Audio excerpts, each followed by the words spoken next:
आज हमारे साथ एक स्पेशल गेस्ट जुड़ रहे हैं जो क्रिकेटिंग फील्ड पर अपने काम, कंपोज्ड और डिपेंडेबल प्रेजेंस के लिए जाने जाते हैं, अजिंक्य रहाणे। और आजकल वो अग्रेसिवली कई सारे स्टार्टअप्स में इन्वेस्ट कर रहे हैं। सबसे एक इंपॉर्टेंट स्टार्टअप स्पोर्ट्स रिलेटेड है, एक स्पोर्ट्स टेक कंपनी है जिसका नाम है हडल। इसी के साथ साथ एग्री टेक, ओट मिल्क जैसे स्टार्टअप्स में भी उन्होंने निवेश किया है। अजिंक्य, वेलकम टू सीएनबीसी आवाज। Thank you. तो आपके स्टार्टअप के जर्नी के बारे में आज हम बात कर रहे हैं। क्रिकेट के बारे में भी थोड़ी बहुत बातचीत होगी, लेकिन सबसे पहले बताइए कि हडल एक स्पोर्ट्स टेक, स्पोर्ट्स से जुड़ा हुआ है और आपकी एंटरप्रेन्योर जर्नी आपने उसके साथ शुरू की। कैसे, like what drew you to Huddle, मतलब क्यों निवेश करना चाहा आपने हडल में? देखिए, जैसे आपने कहा कि मैं खेल से जुड़ा हुआ हूँ और हडल की जर्नी हमारी स्टार्ट हुई 2019 में। 2018 एंड और 2019 में स्टार्ट हुई जब हम फाउंडर्स को मिले और जब मैंने उनका विज़न देखा, उनका प्लान देखा इस बारे में कि वो क्या अचीव करना चाहते हैं। और बहुत सारे लोग हमारे देश में बाहर जाकर वो वेन्यूज़ ढूँढते हैं। उनको अलग अलग खेल खेलने बहुत पसंद है। फुटबॉल हुआ है, टफ फुटबॉल खेले। अभी पैडल और पिकल बॉल बहुत फेमस हुआ है। उसके अलावा बैडमिंटन है। तो हडल का यही प्लान था कि सारे वेन्यूज़ हम अगर लोगों के लिए एक्सेसिबल कर दे तो हमारे देश में लोग हर तरीके के स्पोर्ट्स खेल पाएंगे। और being a sports person I always feel कि हर एक जन ने जब बाहर जाके आउटडोर में स्पोर्ट्स खेलना बहुत ज़रूरी है।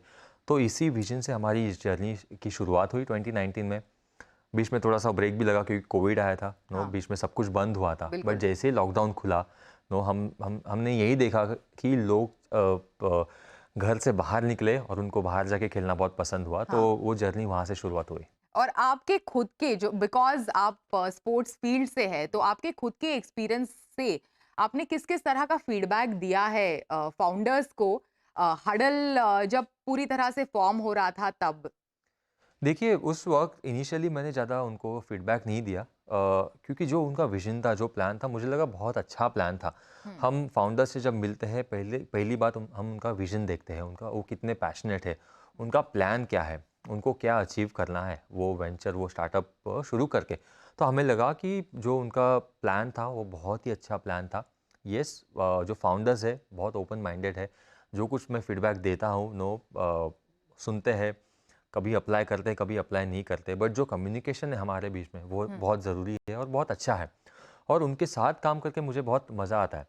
और जो आप देखते हैं कि फाउंडर्स का प्लान और विज़न हमारे देश की जो स्पोर्टिंग कम्युनिटी है, स्पोर्टिंग कल्चर है, उसको बढ़ाना है। तो इसके जैसा प्लेटफॉर्म कहीं और नहीं है। तो इसीलिए मेरी एंटरप्रेन्योर जर्नी हडल से शुरुआत हुई, जो खेल से जुड़ा जुड़ा हुआ और है। अभी काफी आगे बढ़ी है, प्रॉक्जी आईओटी स्टार्टअप है, इंटरनेट ऑफ थिंग्स का स्टार्टअप है। तो उसमें किस तरह से और क्यों आपने निवेश किया? मेरे दोस्त थे, उन्होंने मुझे इस प्रॉक्सी के बारे में बताया। और हम्म। प्रॉक्सी हेलमेट्स बनाते हैं, हम्म। वो जिससे टेक्नोलॉजी जुड़ी हुई है। बहुत सेफ्टी पॉइंट ऑफ व्यू से बहुत अच्छा है। जो ब्लू कॉलर्स वर्कर्स है, जो रिफाइनरीज में भी काम करते हैं, हम हेलमेट पहनते हैं, तो उसमें जो टेक्नोलॉजीज है उससे सेफ्टी प्रोटोकॉल्स बहुत अच्छे मेजर्स होते हैं। आप एक दूसरे के साथ हेलमेट के थ्रू कनेक्ट कर सकते हो और आसानी से काम हो जाता है। जो आप देखिए, जो लोग काम करते हैं, रिफाइनरीज हो, माइंस हो, हाँ। तो सेफ्टी बहुत ज़रूरी होती है। और हम्म। मेरे लिए लोगों की सेफ्टी, उनकी हेल्थ ऑलवेज इंपॉर्टेंट है। क्योंकि हम क्रिकेट खेलते हैं, क्रिकेट में भी हमें कहा जाता है कि आपकी हेल्थ और आपकी सेफ्टी बहुत ज़रूरी है। आपको पैशनेटली खेलना येस चाहिए, लेकिन सबसे पहले आपकी हेल्थ आती है। तो मुझे लगा कि प्रॉक्सी एक ऐसा प्लेटफॉर्म है जहाँ पर लोगों को सेफ्टी और एक हेल्थ पॉइंट ऑफ व्यू से मदद हो सकती है। बिल्कुल, बिल्कुल। और इसी के साथ-साथ एक एग्रीटेक स्टार्टअप में भी या आपने निवेश किया है। एग्रीटेक इज़ समथिंग जो हम लोग ने बॉलीवुड स्टार्स या फिर क्रिकेटर्स, एग्रीकल्चर या पर से को बहुत ज़्यादा, आइदर लैंड के बारे में बात होती है इन टर्म्स ऑफ इन्वेस्टमेंट, लेकिन स्टार्टअप एग्रीटेक में ज़्यादा हम लोग ने सुना नहीं है, बराबर। किसी भी क्रिकेटर को इन्वेस्ट करते हुए। तो क्यों एग्रीकल्चर में आपका रुझान है? हमने शायद नहीं सुना है इसके बारे में, क्योंकि इसमें ज़्यादा फेम इन्वॉल्व नहीं है। हाँ। बाकी सारे जो स्टार्टअप्स है या बाकी सारे वेंचर्स है, फेम इन्वॉल्व होती है। एग्रीकल्चर है मेरे बहुत नज़दीक है। मैं खुद एक फार्मिंग फैमिली से आता हूँ और मैंने बहुत नज़दीक से देखा है कि किस तरीके से किस कठिनाइयों से फार्मर्स गुजरते हैं। तो हमारा मकसद यही है कि इस सेक्टर में कि ज़्यादा से ज़्यादा हम इम्पैक्ट करें, एमसीसीआई के साथ हम जुड़े हुए हैं। इसमें मेरे दोस्त प्रशांत गिरबन है जो डायरेक्टर जनरल है एमसीसीआई के, विक्रम साठ है और अमित परांज पे। उनकी हेल्प से हम कोशिश करते हैं कि हम फार्मर्स को डायरेक्टली कैसा उसको फ़ायदा हो जाए। हम्म। और अभी रिसेंटली हमने केन बॉट में भी इन्वेस्ट किया है। तो मेरे एक साथ जो मेरे फ्रेंड्स हैं, लाइक माइंडेड पीपल है, उन्होंने भी ये फंड रेज करने में हेल्प की है। तो कोशिश यही है कि हम सारे लाइक माइंडेड जो लोग हैं एग्रीटेक सेक्टर में, हम फार्मर्स की कैसे मदद करें। बिल्कुल, तो एक तो स्पोर्टिंग रिलेटेड स्टार्टअप है, एक एग्रीकल्चर से जुड़ा, एक इंटरनेट ऑफ थिंग्स से जुड़ा हुआ स्टार्टअप है, और एक ओट मिल्क। या तो काफी डाइवर्स आपकी एंटरप्रेन्योरल जर्नी रही है। तो इसी नोट पर किस तरह से आप डिसाइड करते हैं कि भाई अगले कौन से सेक्टर में मुझे निवेश करना चाहिए, अगली कौन सी कंपनी हो जिसमें मुझे पैसे लगाने चाहिए? देखिए, पहली बात तो ये होता है कि मैं कौन से वेंचर में या कौन से स्टार्टअप में मैं फिट हो सकता हूँ, हम्म। और वो होने के बाद क्या मैं सही मैसेज हम्म। पूरे दुनिया को, देश को बता सकता हूँ या नहीं। तो आई थॉट ओट मिल्क, जो हमने बात करी ओटी के बारे में, फर्स्ट टाइम मैंने ओट मिल्क ट्राई किया था न्यूजीलैंड में 2014-15 में, और मुझे बहुत अच्छा लगा। और जब मुझे पता चला कि ओटी एक Indian brand, local brand, oat milk, millet milk promote कर रहा है इंडिया में, तो मुझे लगा एक सही अपॉर्चुनिटी मेरे लिए, मैं इस ब्रांड से जुड़ूँ, इन्वेस्ट करूँ इसमें, और लोगों को एक सही तरीके का जो हेल्दी लाइफस्टाइल है क्या होता है इसमें, वाइटामिन्स है, मिनरल्स है। और बीइंग अ स्पोर्ट्समैन, क्रिकेटर, हम हमेशा हमारे हेल्थ के बारे में ख्याल रखते हैं। तो इसी के साथ, मतलब ओटी के साथ, कोशिश यही है कि लोगों को सही मैसेज हम पहुंचाएं। और इसके बहुत एक हेल्दी बेनिफिशियल भी है।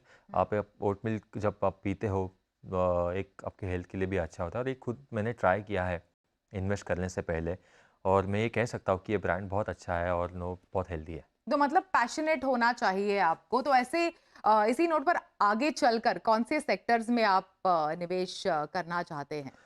देखिए, एग्रीटेक में अगर और सेक्टर्स आ जाए, हम्म। कोशिश यही होगी कि एग्रीटेक सेक्टर्स में कैसे हम और इन्वेस्ट करें और फार्मर्स की मदद करें। बहुत बार होता है कि लोगों की कमिटमेंट नहीं है हम्म। एग्रीटेक सेक्टर में, क्योंकि जैसे मैंने कहा कि रिटर्न्स उतने हाई नहीं है। बट हम्म। मैं बिलीव करता हूँ कि एग्रीटेक सेक्टर, एग्रीकल्चर हमारे देश का एक बैकबोन है।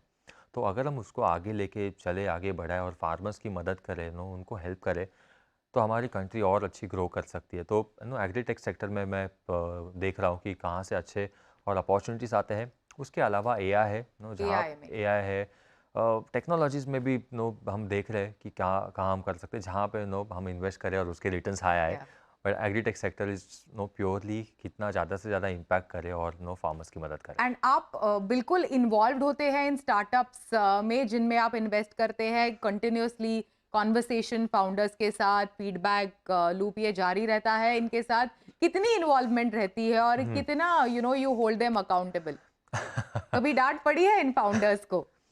देखिए, क्रिकेट में क्या होता है, मैं क्रिकेट से बहुत कुछ सीखा हूँ हाँ। ये मेरे जर्नी में।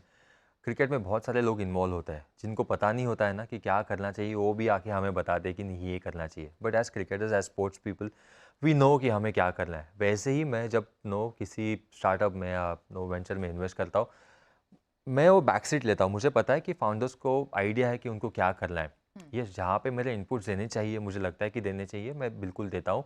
और एक कम्युनिकेशन होना कि एक्चुअली क्या चल रहा है, कहाँ पर हमारा अभी कैसे जा रहे हैं हम, कितने आगे बढ़ते हैं और कहाँ पे हम इम्प्रूव कर सकते हैं, ये सारे कॉन्वर्सेशन होते हैं।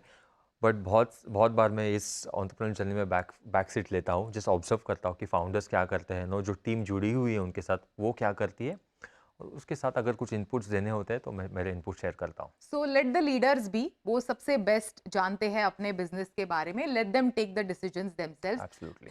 बट अजय, क्या एक कॉमन थ्रेड जो आप बतौर इन्वेस्टर और as on the cricket field जो आपने फॉलो किया है, कॉमन चीज जो आपको लगता है कि दोनों फील्ड्स में कॉमन है मेरे लिए? देखिए, एक रेजिलिएंट रहना, हम्म। रेजिलिएंट होना, क्योंकि एज अ क्रिकेटर हम अप्स एंड डाउन से गुजरते हैं। कोई भी क्रिकेटर नहीं, कोई भी sports person ups and down से गुजरते हैं। और हमें ये होता है कि हम वो टाइम कैसे बाइड करें, बहुत ज़रूरी होता है। चैलेंजेस से हम कैसे गुजरते हैं, वो टाइम कैसे बाइड करते हैं और उससे हम कैसे बाउंस बैक करते हैं, तो उसके लिए आपका वो एटीट्यूड होना बहुत ज़रूरी है। सिमिलरली आई फील बिजनेस में भी वो एटीट्यूड रहना बहुत ज़रूरी है। रेजिलियंस। रेजिलियंस, क्योंकि business people founders they also go through ups and downs, you know. हमेशा ऐसे नहीं होता है कि तुरंत आपको सक्सेस मिले, Yeah. but no, you should focus on the controllables, the process. Your cricket is a team sport. We all know that. Even business में भी, you should work with your team. बहुत बार होता है कि आपको कभी ना कभी कोलैबोरेट करना होता है आपके पार्टनर्स के साथ। तो आई थिंक ये फाउंडर्स, जो स्मार्ट फाउंडर्स होते हैं, ये बहुत चीज़ें अच्छे तरीके से करते हैं। तो मुझे लगा रेजिलियंस जो क्रिकेट और बिजनेस में लागू हो सकता है। और एक ऐसी चीज जो अगर एक नया कोई फाउंडर या फिर स्टार्टअप शुरू करना चाहता है, बिकॉज आप इतने सारे फाउंडर्स के साथ इंटरैक्ट या करते हैं, उनके लिए आप क्या टिप देना चाहेंगे? देखिए, एक पहली बात तो आपका विजन, आपका प्लान, और आप कितने पैशनेट हो आपके प्रोजेक्ट के बारे में, आपके स्टार्टअप के बारे में। बहुत लोगों को लगता है कि मेरा स्टार्टअप, मेरा वेंचर यूनिकॉर्न बन जाए, हम तुरंत पैसे कमाएं। Yes, that is important, but आपको स्टेप बाय स्टेप चलना बहुत ज़रूरी है। अगर आप हर एक स्टेप बाय स्टेप चले, आप उस मूवमेंट के ऊपर फोकस करें, it will become really easier. हमेशा से हर एक स्टार्टअप या हर एक कंपनी बड़ी नहीं हुई है, हम सिर्फ जो सक्सेस स्टोरीज है उसके बारे में सोचते हैं। बट क्रिकेट ने हमें यही सिखाया, मुझे यही सिखाया कि आप focus on the process, focus on being in the movement, and आपका जो ड्रीम है, आपका जो गोल है, just be passionate about that, and just do your hard work. So similarly यही एडवाइस मैं उनको देना चाहता हूँ कि focus on the controllable things, keep working hard and have that vision and plan. Absolutely. Finally, before we go, from investor, क्या आप अपना खुद का ब्रांड, अपनी खुद की कंपनी सेटअप करेंगे कभी आने वाले दिनों में? ये प्लान है और कौन से सेक्टर में होगी?